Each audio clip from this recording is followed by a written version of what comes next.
I'm Mark Hennick. This is So-Called Normal.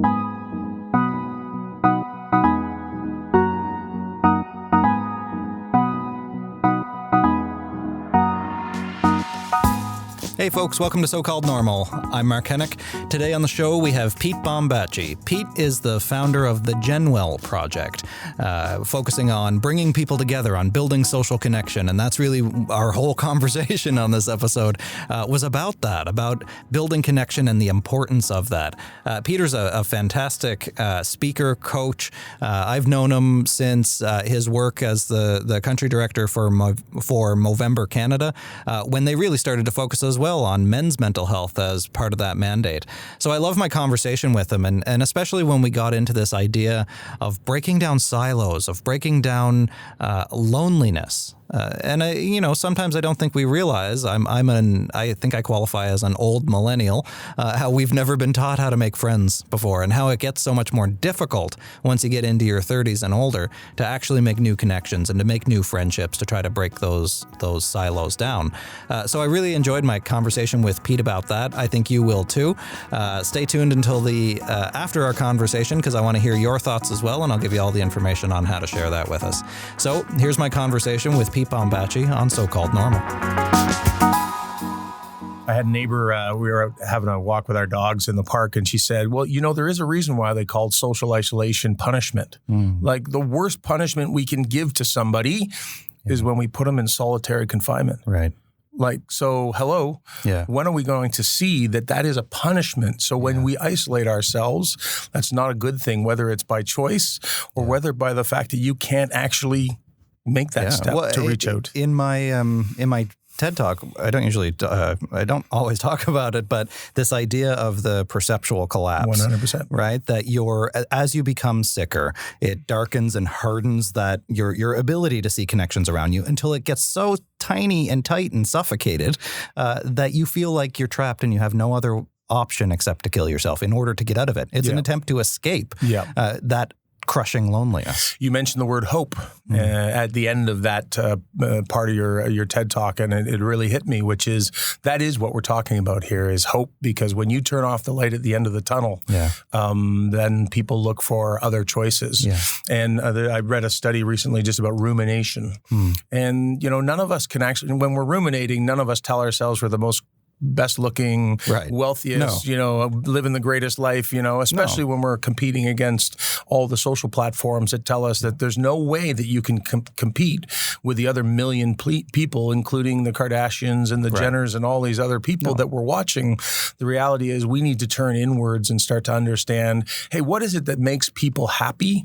And again, this is why I go back to Maslow's hierarchy, mental and physical health. And I paraphrase what he says: at the very fundamental of who we are, mental and physical health is at the bottom, and the next level up is love and belonging, human connection. And we were never taught this, because at the end of the day, up until the early 2000s, social connection happened naturally. We had bigger families, smaller houses, more places to play, safer streets. We had more front porches, less back porches. We had shorter commutes, shorter work days. More people went bowling together. Exactly. More clubs, more. They used to go do social things together. So everything in our lives used to be structured so that we could actually spend time together. And since probably 2005, advent of the phone, all the other technology that's come along, the reality is we are now spending less time face-to-face with other people. Right. And here's the challenge, is because we were never educated on the importance of it, we're now waking up 15, 20 years later and going, holy cow, we have a mental and physical health crisis going on in the world. Right. Our governments are tapped. Our health systems are stretched. What are we going to do? And I think it's really simple. It's not simple, but the answer is, hey, we need to start connecting, whether that's in our families, with our friends, with our neighbors, in our communities, because that's the support network that helps us get through the ups and downs that we face in everyday life. We have to break out of this toxic echo chamber, this social rumination cycle that we're caught in, pierce that darkness and break out. And that is what the Genwell Project is really, that's what it was intended to do and why I launched it. So I want to talk more about the Genwell Project, but I also just realized that we didn't introduce you at all. We should probably talk about who you are. So tell us about yourself. My name is Pete Bombaci, and I'm the founder of the Genwell Project, a human connection movement whose mission is to make the world a happier and healthier place by reminding people about the importance of human connection and a happy and healthy life. And probably more importantly is about inspiring them to take action, which we do a couple times a year, once in the spring, once in the fall, times of seasonal transition when people struggle the most. And the reality is when we all do something at the same time, it makes it easier for everybody. You know, we all wear Kiss Me, I'm Irish buttons on St. Patrick's Day and drink pints of green beer and dress up in silly green garb. But 364 days, the rest of the year, I don't see anybody wearing green. Well, that's like in the mental health world in Canada, at least, we have Bell Let's Talk Day. Yep. I happen to be an advocate that with no other transferable skills, this is all I do is talk about mental health every day. Yeah. Right. So we have to break outside of that one little event, I think. Yeah. And I think that was Bell Let's Talk put mental health on the radar. And continues to do and so. Continues to. Yeah. Big supporter, but we have to do it every day. And my big piece is now what? Right. Now, what is the action that we want to actually encourage people to do other than, and we say, Bell, let's talk, but now it's like, okay, the action, how do we rally people together? Because what I think, by rallying people together, we reduce probably one of the greatest fears that most people have in taking action against anything new or different. And that's the fear of doing it alone or rejection. Or the fear of making a mistake, too, exactly. I think. And failure. I think that's... I don't think, especially when it comes to mental health, that it's always wise just to act without having the conversation first.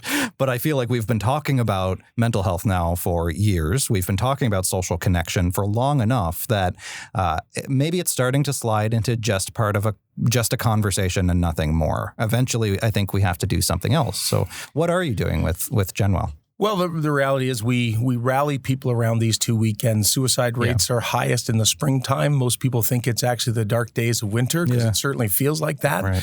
But the seasonal transition of going from the dark, cold days of the spring into the pressure that comes with nicer, warmer days. Right. And certainly now with the exponential pressure of social media, now when you don't feel like you want to go out and get connected and spend time with other people and you're watching everybody else, that is even a worse spiral, a negative spiral than ever before. And then in September, again, 3 weeks after we come back off of our summer vacations, when hopefully we're all in a good, positive mindset, but now we're heading into the darker, colder days of wintertime. We want to be the catalyst that gets people those 2 weekends of the year. I want those weekends to become Canada Day, Valentine's Day, St. Patrick's Day, Robbie Burns Day, days that we recognize in the calendar around one single mission and purpose, which is on these weekends. If you're not feeling great, maybe it's a great opportunity for you to reach out to a friend, a family member, or somebody at the office, whatever the case may be, and connect, because you may have been too busy. You might have been caught up. You might have been distracted by the many things that distract us in the world today. And if everything's going well in your life, maybe it's a great opportunity for you to think about who around you might benefit from your outreach. Yeah. And I think just the conversation around the importance of social connection. I think the research has been done on the area of social connection. Sure. But again, I don't think we've given people the tool to say, so what do I do? I know you want me to go get connected, but what do you mean by that? I was halfway through a Facebook status update when you walked in about how my social anxiety, I've had depression and social anxiety disorder for longer than I haven't, which sometimes surprises people. I mean, when people meet me, it's pretty clear that I'm an introvert, but I think it surprises people that I have social anxiety disorder because I get in front of cameras and on stages all the time. I'm one of those weirdo, anxious people who likes to be looked at, apparently. But anyway, I was writing a little status and I was thinking about how my social anxiety happens basically in two levels. And it's what isolates me the most, I think, why I often feel lonely. Because in the first sense, when I try to reach out for people, I realize that I don't know how. I get stuck in the ruminations of what do they think? What do I say? I don't like being uncomfortable. So I actually, somebody tells me, oh, just reach out to people, just call that person, just talk to that person. Right. But then I get trapped up in all this stuff that's happening in my head. And then the second level of it is, I've seen this same person 15 times and I've never actually had a conversation with them. because I don't know how. And now I feel like I'm too far into it to actually say, oh, hey, what's your name, person that I've seen 15 times, right? Yeah. So it's almost this that I get trapped in my own loneliness. I keep myself stuck in my own loneliness. So what are some of the tools, some of the suggestions, recommendations, events, whatever, that you're almost not forcing people, but you're dragging people out of their loneliness in some ways? Because that's what I need sometimes. Yeah, I think there's two things for me. Number one being the Genwell, and I'll talk about that a little further. But I think the important thing is to know that we all have that same rumination. Really? Yeah. Oh, I have it. I'm a pretty social guy, but I'd never gone to my next door neighbors and invited them to get together for a barbecue. Right. Why? Because I didn't want to be chatty Charlie who knocks on the neighbor's door and says, "Hey, come on over. We're having a barbecue." Yeah. And for those people who have that confidence and who go to door and get their neighbors out, that is incredible. I'm so envious, actually. And I feel like in that person, that's the person that I want to be in some ways. But then again, sometimes when people do that to me, I roll my eyes and say, I just want to go home. And at the end of the day, I think part of the reason why you roll your eyes and why many people roll their eyes to Chatty Charlie or Chatty Cathy is because we didn't understand. I've been working with some of the cities across Canada, and they say, Pete, but we already do all these events. Right. We do lots of barbecues and skating parties. And my comment to all of them and to everyone is to say, but most people have no idea why. They think it's an agenda that you need to run as a city. They believe that you, as Chatty Charlie, are coming up because you have an agenda. You're trying to do something. And so the second part of my answer to that question, Mark, is that this is what the Genwell Project is. It's now you have an excuse. Yeah. Now you have a reason to reach out to family, friends, neighbors, or colleagues, and we use those people specifically. Family and friends you have an emotional connection to, so there's a reason that you might be able to create an ongoing healthy relationship, which is where the health benefits come from. And neighbors and colleagues are people that you're usually either sitting beside or walking beside every day, that with a little bit of effort and with an excuse, you could actually reach out. So now when you go to the door, it's no longer, hey, I'm inviting you out because I think we should have a beer because somebody said this is good. It's, hey, the Genwell Project suggests that this thing's really good for us. So we're going to do a Genwell Project. It's no longer me personally driving that invite. It takes the deflection off of your rumination and mine, frankly, where I go, I don't want to be that guy. It's like, you're no longer that guy. You're just the guy who's trying to help people. Well, and it's quite literally countercultural, to go back to that idea of the echo chamber that we're all getting caught in, that we all we all just focus on our own ideas, our own conversations in our head, our own ruminations. But then when somebody comes in and pierces that, interrupts it, tries to bring you into part of something else, that's where growth happens. It's introducing new information. It's a new stimulus for you. And there's mountains of research to show that civic engagement improves mental health. If you have a religious practice of some kind, it's not necessarily the religion, maybe, I don't know, but going to a place with a bunch of other people to be around other people. Volunteerism is good for mental health. So it seems like you're really tapping into this, and that's, like I say, very countercultural now when people are secluding more and more. Yeah, and there's lots of research. Angus Reid just came out with a study across Canada. The Ontario Public Health just came out with a study. Toronto Public Health just came out with a study, basically all saying we need to find ways to break down these barriers. And it's an all-encompassing involvement. It can't just be government. It can't be the system.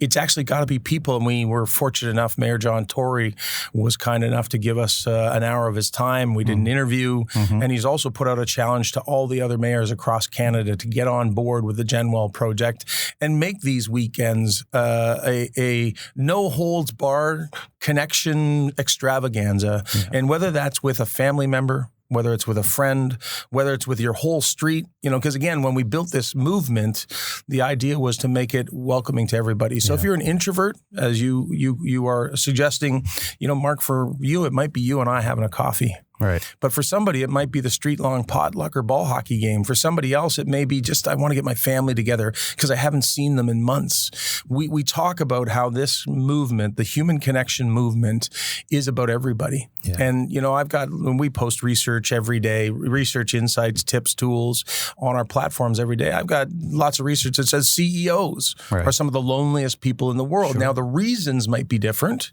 because this isn't just the person sitting in their basement piling away on their plowing away on their computer. This is about all of us. I don't care if you're young and you're struggling with what the future looks like. How am I going to get a job? How am I going to ever buy a house? How am I going to have a roof over my head? Technology obviously is an issue. If you're a senior, we got struggles happening in the seniors community because none of us have time to go see the seniors. 40% of seniors that are in retirement residences claim to be, depressed. The reality is, we all thought 20 years ago when we started this outsourcing of our seniors that was a solution to all of our seniors' problems. But the reality is they're still lonely because, you and I aren't going to see them. Right. And then we found out that, we're going to become seniors one day too. Hey, can we change this plan?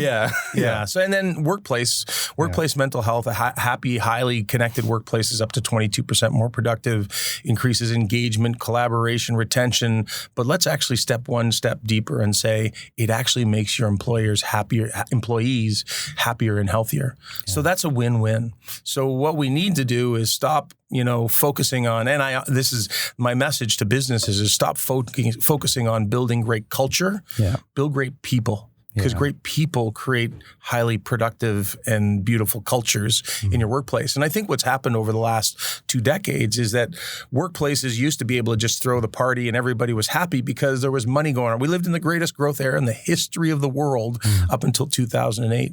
Well, it's a different time. It's a different place. And so the solutions to the challenges that we're facing at home, on our streets, and in businesses are much different. And that's why I believe that the time for the Genwell Project is right now, for us all to hear this message, first and foremost, about the importance of human connection in our lives. And then secondly, rally around these 2 weekends to actually say, you know what? It probably is a good idea because I haven't seen so-and-so in a long time. And then whenever I do see Mark, I feel good. Like he makes me happy. And yet we're doing less of it than ever before. You're not new to the social activism field. You were country director for Movember Canada for several years, a point at which mental health was brought into the fold, men's mental health as well, in particular, rather. Why are you so passionate about these issues? What's the connection here for you? That's a great question. Well, I would say that what Movember did for me was gave me an addiction. And the addiction was to knowing that I wanted to help people every day I woke up. When I was overseeing Movember with an amazing team of people in Movember Canada, not only were we having fun because success creates that, energy in an office, but more importantly, and I know it with every person that worked in our organization, when we would get the calls or have the conversations with somebody who said, hey, thank you. Thank you for making my life better. There's nothing more valuable in life. I've worked for money in the past. I've sold widgets and, I don't want to sell widgets anymore. I want to make the world a better place. And I've seen it happen. And so, part of the launch of the Genwell Project was my life, whether it's through divorce or illness or job loss or, challenges that we all face. And there's more of that coming. And then secondly, it was going to Movember and meeting with people like yourself, meeting with mental health experts and hearing everybody talk about social connection, but never as the main message. It was always a secondary. It's like, oh yeah, and by the way, social connection is important. And more importantly, important to keep you healthy before the crisis comes. And that's the big message about this movement is you may not need it today, but building that social connection network around you, that support network, will be there for you when the crisis comes, whether that's an illness, a job loss, a divorce, issues with your children, financial pressures. We all, and my mom, who was from a little town in Northern Ireland, always told me about the way they survived through the Second World War was by building a community on her street. And so whether it was childcare, whether it was food, whether it was work, whatever the case may be, that was how you survived. And I would suggest that we're going to see some greater challenges in the world around us that we're going into. And we see the struggles globally. Sivan Palvetson from Civic Action had a great quote that we just posted the other day, which is the Genwell Project is the perfect antidote to political polarization. At the end of the day, we are struggling because we're spending less time together, but it's also creating other negative influences because we We will social media post at somebody and we'll degrade them. We'll, say something nasty to them.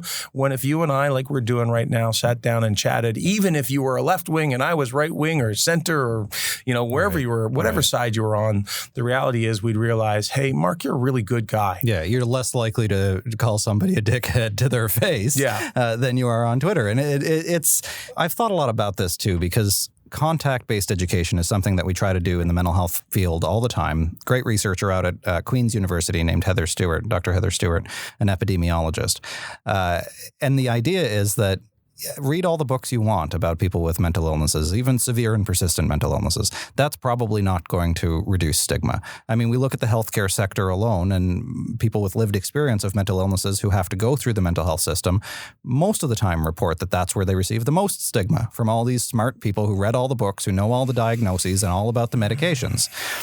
So the antidote to that then seems to be if you actually get to know somebody with depression, with anxiety, with schizophrenia, bipolar disorder, and eating disorder, you'll find out, sometimes uncomfortably, oh, they're just like me. They're actually not different. They're not weird. They're not that thing we see on Law and Order. They're not violent. They're just actually human beings who are going through a hard time. Yeah. I think that's the impact, the power of the type of connection that you're talking about. Yeah, and I think, again, we will go through this process of education where people will become more conscious. As I say, our school system, when I went to school, great system, I think. They told me a few things. They told me to have safe sex. They told me to drink water, sleep well, to eat the Canadian Food Guide, and to go to the gym. 30 minutes a day or 1 hour, depending on the time of the last few decades as that's changed. But they never told us about the importance of human connection. Right. Did they teach you how to make friends in an intentional way? Again, I think, and the research would suggest that, until you leave school, making friends is actually quite easy because you're spending, there's a piece of research that says it takes 200 hours with somebody to create a lifelong friendship. Right. 200 hours. So what the research would suggest that after the age of 30, it's very difficult for any of us to really create new friendships. Yeah. And so you've got to really work at it. I happen to be in a musical play, the Bedford Park Players, and we spent about 150 hours of practice time in getting ready for a 3-show production. Well, those are relationships that you can count on because you're getting time together with people. Right. But once you leave school, it becomes really difficult. That's why you find a lot of people. And again, I can think of so many inspiring things that have happened with the Genwell weekends, so people getting back together with their high school friends. Because to your comment about the rumination, the reality is most of us are sitting around. If you got 10 friends from high school, I guarantee you 9 of them are sitting around going, oh, God, I wish we could get back together and see the boys or see the girls or see whoever. But then they're into that second level of anxiety that I was talking about. Yeah, but it's been 4 years and I didn't answer their last Facebook message, so they probably think I'm an idiot. Yeah. So you're right. How do you actually get in touch and how do you reconnect? Well, and this is what hey, we've got the tools, right? And this is the thing about social media and technology. There are lots of beautiful things about technology. We are not an anti-technology campaign. We're a pro-face-to-face human connection campaign. My comment to everybody is make the Genwell Project your excuse to do it. And now use the tool for all the things that everybody spoke about when technology first started to roll out. All the books, all the TEDx's in the early 2000s only spoke about the positives of technology, how great it was. And we wouldn't have to go to the bank. We could talk to people around the world. I have a deaf sister, so the ability to do a FaceTime and actually communicate with your sister through FaceTime instead of, texting and not having that emotional connection through the phone because you could see the face. But the reality is now 15 years later, and, you see Silicon Valley refers to it as the unintended consequences are all the negatives, which, as Adam Alter out of NYU suggests, we spend 3 times as much time on apps that make us anxious or depressed than we do on the apps that make us happy. Tell me about it. That's a study from the Journal of Obvious Facts. Yeah. Because that's how I feel every day. It's like, why am I reading this stuff? This doesn't make me happy. This doesn't serve me. So then how can I break out of it? Why am I doing it? Right. And and Mark, that's the whole thing about the Genwell is like my goal is every day I want to post information that creates greater awareness for people. Because if I can create the awareness of the things that are getting in the way of you doing the thing that will make you happier and healthier, and if I can actually explain to you all the ways in which you can get connected because that gives you these benefits. Yeah. Well, then I'm hoping that on these 2 weekends, when you're talking to a friend leading up to Genwell weekend, my hope is maybe even this September on Genwell weekend, which is the 20th, 21st, and 22nd of September. I hope in the next little while you have a conversation with somebody and they say, hey, Mark, what are you doing for Genwell weekend? And you say, actually, I hadn't thought about it, but hey, what are you doing? Hey, why don't we get together and let's have a coffee, or why don't we call so-and-so, or let's get all we want to be is the excuse for you to actually go, you know what, I should reach out to those high school buddies and get them back together, because those are the people that will put the smile on your face. You'll go right back to, 20, 30, 40 years ago, depending on who you are. And those will be the moments that you will cherish for the rest of your life, and especially when you're on your deathbed. Yeah. So now, how are you mentioned John Tory, Mayor of Toronto, has encouraged other municipalities to do this as well in cities. So how can cities actually enable this in practical terms? It's great to tell people to go out and connect. What are they doing to actually make that happen? Well, I think for every mayor, there's an opportunity to communicate, because first and foremost, as we talk about, people don't know the information. Right. And I think a lot of cities are doing great work out there, but we need to start off by actually educating people on the information. Yeah. And then on Genwell weekend, whether the city wants to activate something so they could host something. And frankly, what I'd rather see is I'd rather have the mayor go to his own street and not do something for the whole city. Right. Because what the research would suggest is that the relationships that are going to bring you the greatest happiness and health are the ones that are going to be long-term engaging relationships. So, I always use Downsview Park as the example here in Toronto, which is, me inviting 1 million people to come up to Downsview Park to see the Rolling Stones like they did back in the SARS days. That's not really going to build the healthy, ongoing connection relationships that you need. The relationships that will give you those greatest health benefits are friends, family, neighbors, and colleagues. We talk about strangers and the importance of saying hi to strangers, because that does give you short-term, immediate, an uplift in your emotion, but that's not where the long-term health benefits are. Go deeper. Anybody in a long-term relationship can tell you that you feel just as connected to somebody sitting on the couch watching TV together, not saying a word, because you've known each other for so long. Yeah.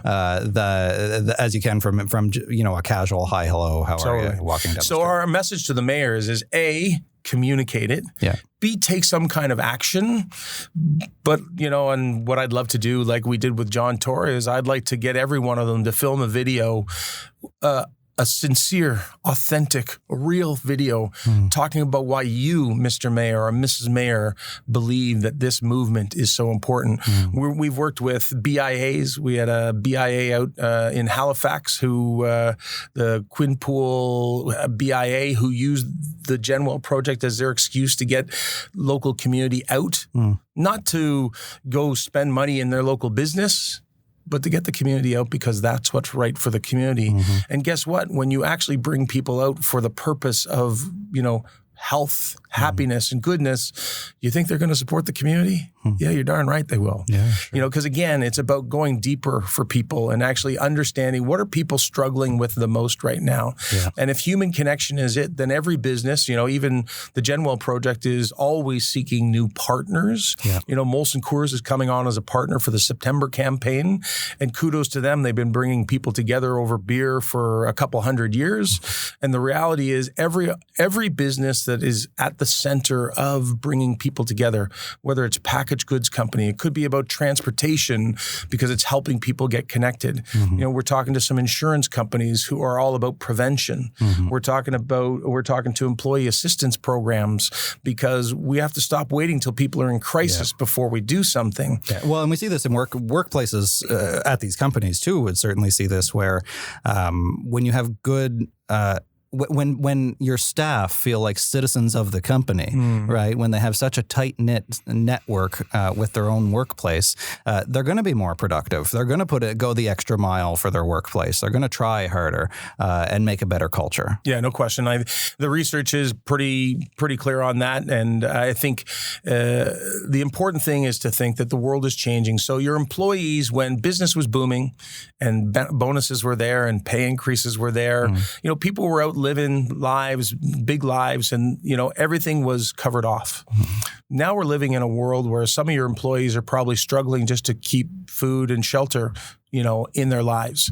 And so what we as employers, or I think the opportunity for employers, is to, again, swim upstream and now start to think, to my point earlier about building great human beings, is what are the things that you can provide? And if connection is a huge issue for your employees, and, again, we all put the business facade on every day when we walk in the workplace. And we can see lots of research about being alone in a crowd. At the end of the day, I can go through my day and I can put on the facade and do what I need to do. But what businesses, I think, have a great opportunity to do is say, what could we do to help our people as human beings when they leave the office? Because on Monday morning, when that person walks in, if they've been isolated all weekend, they're not going to be the most productive person. No. And so helping them understand, helping them get connected with not only their internal people, but Molson, for example, is going to be giving every employee a 6 or 12 pack on Genwell weekend and encouraging them to go home and share it with a friend, a family, or a neighbor. Wow, that's creative. And it's a beautiful way to put their product at the center of these meaningful and important occasions. Right. And so those are the types of things that we can inspire with great partners coming on who have the ability to spend money instead of marketing the new flavor or the new package SKU or the new this, that, or the other. The reality, let's put meaning back into the work that you do so that not only do your employees feel part of it, to your point, but secondly, so that consumers go, hey, you're doing good. And I know the CEO of Unilever just recently coming out of Cannes said the largest growth brands in their portfolio are the ones directly linked to a purpose. Right. And so now they're looking, I think they followed up that by saying they're looking to get rid of some brands that they can't find that purpose. Right. And so I think there's a real opportunity in the mental health space, in the wellness space, which is where Genwell is, helping people in the mental health space, in physical health, is an opportunity for brands to step up here, both from an internal standpoint as a business, but I think as a greater communication level and helping people understand this important need. Well, I feel very firmly that, my area is in suicide prevention, and that the way that we stop people from killing themselves is to have them connected, to build as many anchors, as many lines to keep them in the world as possible. If you feel connected to the world, you're less likely to want to leave it. Mark, I'm going to ask you right on here if I'm allowed to, but Please. I want you to become an ambassador for the Genwell Project, because at the end of the day, Mark, you've lived experience. You talk about it endlessly, and you understand tiringly. Sometimes, No. I think. It will only be tiring when the whole world has heard the message and has taken action. Yeah. And again, I do have some people who go, Pete, why are you doing this? Why are you? I've given up 3 years of my job, my career, and I've done it because I want to change the world, and I know that the need is there. Right. And as you and I both know, we're talking about a very small percentage of people who've heard this and who are taking action. Yes. 50% of people in Canada don't know their next door neighbor's name. We know that 40% of people, I think this was in the Angus Reid report, feel lonely often or sometimes in this country. We're in a country that's filled with wealth and, beauty and all this wonderful stuff, but we got people that are struggling each and every day. And until those people have a greater sense of connection through whatever means. On Genwell weekend, to your point about volunteering, we call it connecting with purpose.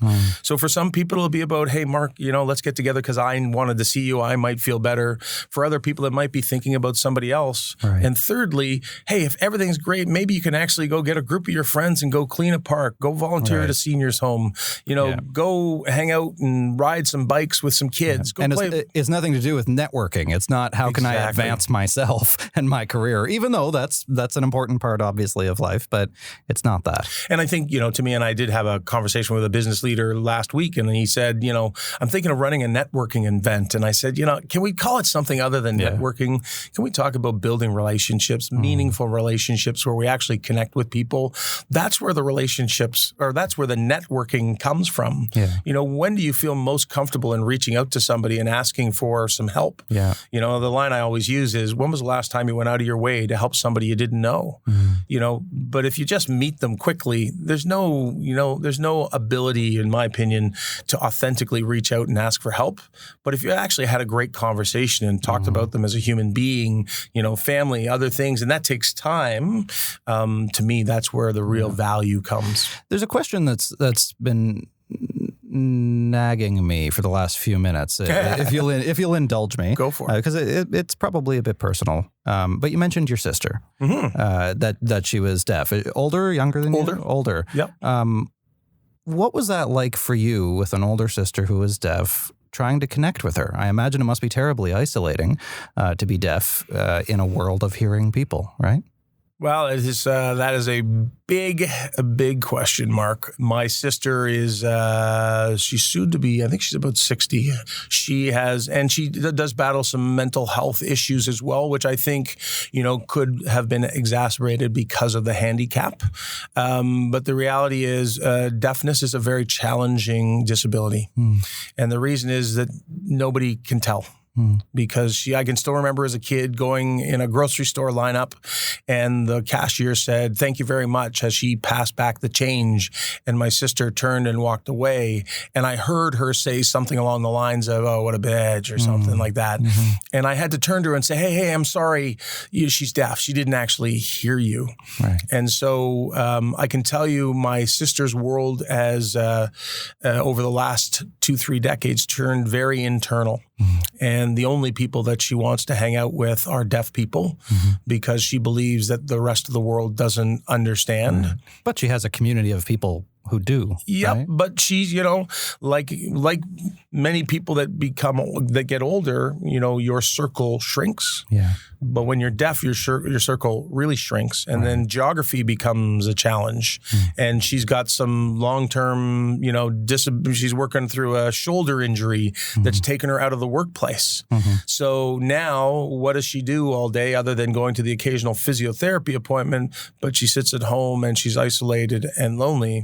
And so my brother and I, and my brother's been doing yeoman labor on trying to find her a new job, to helping her stay connected. And, we're working with the Bob Rumble Center for the Deaf to get her into social programs that actually allow her to go and connect with deaf people on a regular basis. It's a very challenging life, and one where my brother and I will always be on call for, issues that pop up.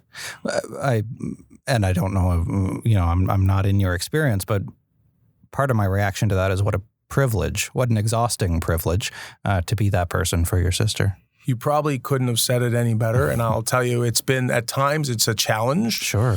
I imagine most times it's probably a challenge. Yeah. I would actually say, Mark, that part of the reason I am who I am today and why I actually care is because I've lived with somebody who's had a disability her whole life. Sure. That by its nature is isolating. 100%. Yeah. And so I've seen the impact of that. I lost my dad when I was a little guy, so I dealt with those struggles. And my mom, who was, I think, 54 when my dad passed away, basically lived the next 30, 40 years of her life in isolation. Alone. How old were you when your dad died? 13. 13. Yeah. So, that's and then, not until I was probably late in my 30s sometime did I actually realize what I lost. Sure. Because at the time, all you knew was, dad wasn't there. But, and I think there was some financial insecurities that probably popped up in the short term. but I think the emotional growth and the emotional support that you get by having, mother and father, around and supporting. Hey, one of our partners is Big Brothers Big Sisters of Toronto, and we jokingly say this with the folks over there. I think Big Brothers Big Sisters was the original Genwell Project. Over 100 years ago, they realized the value of human connection. So just you and your sister, or you have other siblings as well? I have a brother as well. A brother as well. Younger, older? Older. Okay, so you're the youngest. Yes. Okay, the baby of the family. Boy, does that create complications. A big brother and a big sister. I bet. Yeah. Dad was sick, or heart attack. Heart attack. Yeah. So, so did you have anybody then that you were able to talk about your grief with? Was that a conversation that you had? Mark, you're hitting on a lot of touchy points, and don't answer anything that you don't feel it's like all. But it's literally things, Mark, that I've come to the enlightenment of in the last decade. Right. Well, and it's stuff that I think is so central to the work that you're doing right now. This is why I'm curious. I think it is the enlightenment that I've come across. So when my dad passed, I think what happened, and it's interesting, again, ties back to Genwell. So initially, my friends became my go-to. And my sister has her challenges. My brother's 3 years old. He's a slightly different guy than I am, who looks at the world a little different. And so, the bonds weren't there that you would have hoped for. And certainly losing a father, the tight-knit family that, we all desire wasn't there. And my mom certainly struggled for a few years in coping with that loss, as she should. And she did an incredible job surviving through that with 3 kids under the age of majority when my dad passed. But, I really reverted to my friends as my community. And it's funny, I say this to people about the Genwell Project is, my mom was never educated on the importance of human connection. She certainly lived it. Sure. But again, our focus was go get a job, make money, buy a house, get a family, all the things that we were kind of led to believe were the things that created success. And I can actually remember my mom say to me, hey, would you stop hanging out with your friends? Like, go get a job. Right. Go do something. Right. In hindsight, 2020, and it's not her fault by any means, and she was an incredible lady. But she was actually encouraging me to change what I was doing, which now looking back was actually how I was coping. Right. And so I would say I was confused. I've always been a giving guy. I've always been a social guy. And I need that. I sincerely, if I don't see people on a daily basis, I can feel lonely and isolated. Well, and I think that's almost the definition of who we are. We are who we need to be in this moment. Yeah. Right? And the reality you needed to reach out to people in that moment. And loneliness is obviously subjective. For some people, seeing one person a day is all they need. Sometimes that's too much in my case. Exactly, totally. And so that's the important part again about Genwell is that, hey, if this Genwell weekend you don't need to see anybody, no problem. That's great. Wait for the next one, or maybe you can help somebody else. But the reality is,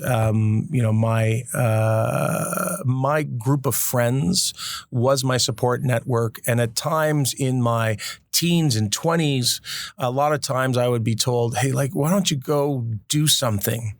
When in actual fact, I was doing something. I was taking care of my health. Yeah, there's lots of different ways that people figure this stuff out, right? Yeah. And I think I've fallen into the trap, and I think many others have, of assuming that there's one right way, one narrow path through which one must pass in order to recover. It turns out there's actually all kinds of routes to figuring out those kinds of struggles, grief, loneliness, whatever. As we talked about, I think before we came on air, just about Maslow's hierarchy. At the end of the day, to me, Maslow had it right back in 1943.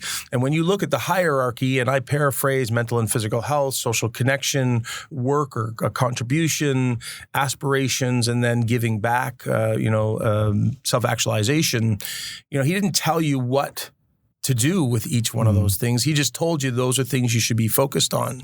And it really is up to us to determine internally what for mental health, what do I need to do to maintain my mental health? Mm-hmm. For my physical health, what do I need to do? For my love and belonging, how much do I need? And these are all the conscious decisions that we need to be more conscious of, especially for those 40% who say that they're lonely or isolated on a regular basis. For the rest of us, whether you're at work and you're working, most businesses have less people today than they did a decade ago. Mm-hmm. Well, that means the people that are there are probably working longer than 10 years ago, mm-hmm. which means they're probably more isolated, again, for different reasons, but it's still taking them away from connecting with people that might make them happier and healthier. So we're all struggling in whatever walk of life you're in. And the important thing is just hearing this message. And then with the average person spending over 10 hours a day on screens, all different forms of screens, if you sleep 8 hours a day, we're starting to run out of, and you work 8 hours a day, we're running out of time, people. So it's about raising that consciousness of here are the things that are getting in your way of spending more time, which will make you happier and healthier. So, maybe at least on these weekends, and what we see from our survey, on these weekends, get connected. And our surveys show that if we can get you to do it once, you remember how much fun it was, how much you missed it, and how much you need it. And that's the power of creating a movement that gets people to do something and build healthy connection habits moving forward. Yeah. Well, Pete, I'm so grateful for the work that you're doing in this space. I think it's so necessary. After all this, do you feel connected? You know what, Mark? Right now, sitting in a room, having a conversation with you, I feel inspired, powerful, connected, and everything. But I'll tell you, 2 hours from now, I could be sitting at myself, working on my computer, having sent out another 50 emails to people, getting no response, one response, 3 responses, whatever the case may be. And I can feel lonely and isolated because, I don't feel like I'm moving this forward or moving me forward. So today, as I sit here in front of you, I feel very connected, but, every day is a battle for, I think, all of us. I think it is too. So that's why we need to do what you're suggesting and create more of these opportunities, more of these excuses to connect. Because the reality is not everybody's going to feel connected and happy all the time. But if we have lots of points along the way, which is what you're working toward, I think that'll help us all. Yeah, I couldn't agree more. And, we've seen celebrities of all, having all the money in the world doesn't guarantee you're going to be happy. And so, we can look at a lot of people in all walks of life and, we can all put on the facades. But at the end of the day, every one of us will lose our parents. Every one of us will go through some type of probably a health issue at some point in our life. Maybe you'll have some divorce. Maybe you'll have, personal health issues. The reality is we will all go through struggles. And therefore, the importance of human connection to not only cope with the situation, but to find solutions and build resilience as we move forward is critical. And I think what we need today is only the start of what we're going to need tomorrow. We all are blessed to be, first off, in this country, but secondly, to live in a world where, there is opportunity everywhere. But let's not always think of opportunity from the sense of financial. There's opportunity to help people every day, which will, as Maslow said in Self-Actualization, to me, his definition was, the day you realize that life is not about you, but what you can do to help others is when the point of giving becomes so important. And for me, the idea of getting up and understanding that giving isn't only money, but it's holding a door, it's a smile, it's a joke, it's kindness, it's all the things that we do, but maybe we've lost the focus on how good they are for us and also for other people. So again, part of the Genwell Project is, hey, go help some people, do some good, because we can all benefit from understanding how much goodness we can give, even if we don't have the money to do so. Where can people learn more about the Genwell Project? They can head over to genwellproject.org, check out the website, follow us on any of the platforms to find out what we post every day, which is information, research, tips, and motivation to help build your healthy connection habits starting today. And then the third week after September, this upcoming September 20, 21, 22, all we want you to do is register your intention to get connected face-to-face. You can tell us a long story story, or you can register in 2 minutes or less just to say, I hear what you're saying. I want to be part of the global human connection movement, and I want to make this happen. So, because together we will make the world a happier and healthier place, one face-to-face conversation at a time. Pete Bombaci, thanks for coming in and talking to me today. Mark, an absolute pleasure and really great to see you.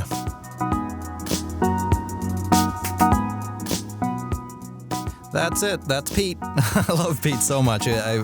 His conversation, to sit across the table from him, and he's so engaging and engaged. It's hard not to have a really meaningful conversation with somebody like Pete. So he really does live his values. He really lives what he's talking about here as the founder of the Genwell Project.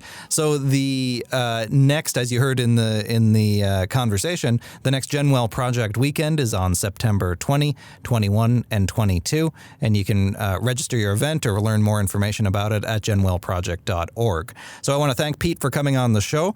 I also want to thank the people who make this show possible. This show wouldn't exist without the help of Adrian and Kimberly here at Entertainment One, and Dave, our great editor, who brings it all together.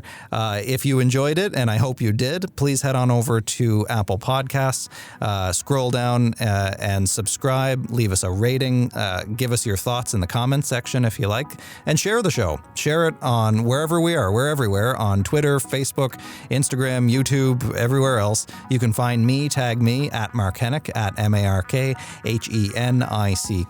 And you can learn more about me too over at markhennick.com. That's MarkHenick.com.